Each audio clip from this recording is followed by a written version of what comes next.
Hi students, you are welcome again to our today's lesson. For our today's lesson, we are still continuing with the objectives questions numbers 15 and 16. We have previously solved questions 1 to 14 and we are going to continue from there today. And the questions we are taking is from West African Senior School Certificate Examination 2020 Mathematics questions, and I'll be providing the answers to you in this lesson. My name is Justice Johnson from Lagos, Nigeria. You are welcome to my maths channel called Math Fusions. This is a channel where we make maths easy for you to learn. So if you are ready, let's get into the question of today.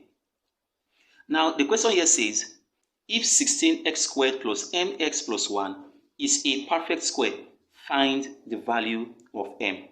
This is a quadratic equation problem, and although I've solved some questions on this in quadratic equations, so I want to refer you to my playlist in this channel, and then go there and check out all the problems we solved in quadratic equation, and then you can understand perfectly well how I'm going to solve this here.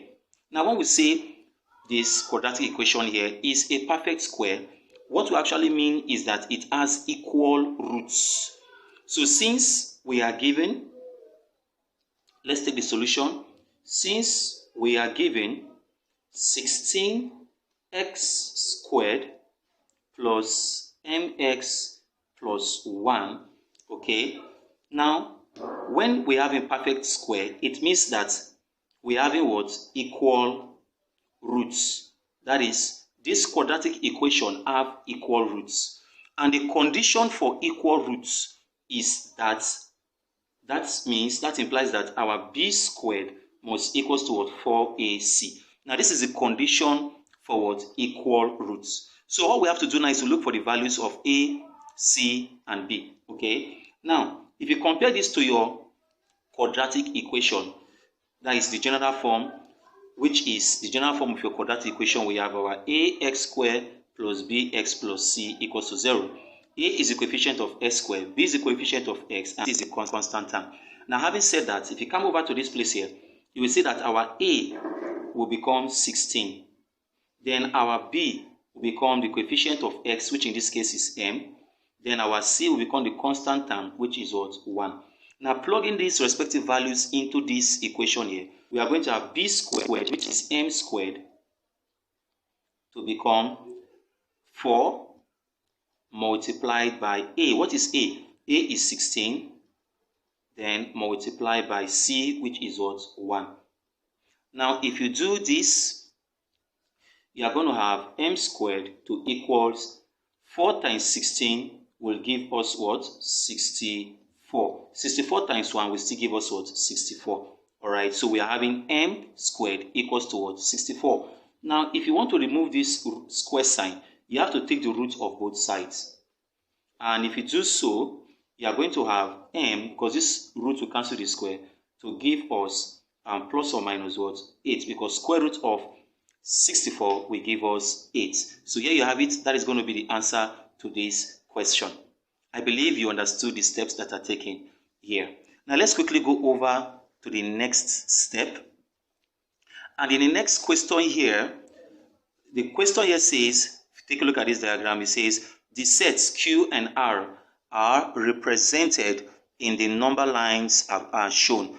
Find Q intersection R.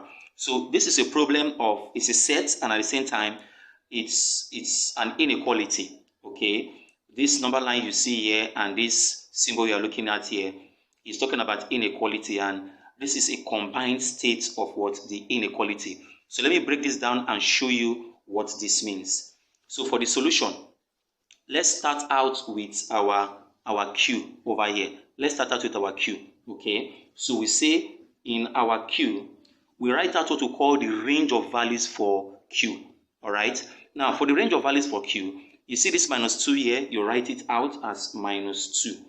Then, this empty circle you are seeing above minus 2 means that we're having a less than sign. And let us assume that x is here. Let's make that assumption for now. Then we also have the second less than sign, which is this one that we are seeing here. Then above what? 4. Now what does this mean? This range of values tells you that minus 2 and 4 are not included in the range of values of this Q. So we can come here to say, therefore, the set of elements, the elements in set Q, we come minus 1, 0, 1, 2, 3. We have to take it from minus 1 to 3 because minus 2 and 4 are not included. Okay, and that's the reason why you are seeing the open circles here. So we say minus 1, then we have in 0, 1, 2, then we have in 3. Okay, so that's the first thing we do. Now, the next we do now is to come over to our set R. Okay, and we do this. Let us first of all write the range of values. We do the same thing here. So we write our minus 1, as you can see here, and then above it, we say less than. Then we put our x and say less than. Then we have our 3. What does this mean? Minus 1 and 3 are not included in the values of what? X. Okay, so which means if I am to list out all the elements in set R, minus 1 and 3 are not included. And if you do this, put your hands here.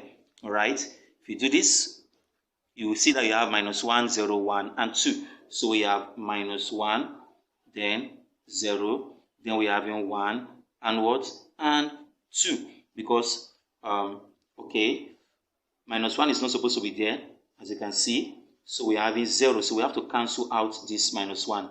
All right. So the real values here for the elements in set R is what? 0, 1, and 2.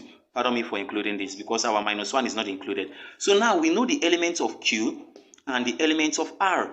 We can now go ahead to say, therefore, we can answer the question that say we should find Q intersection what? R.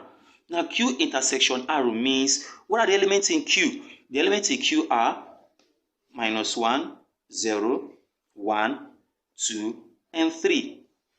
Then intersection, the elements in R, they are 0, 1, and 2.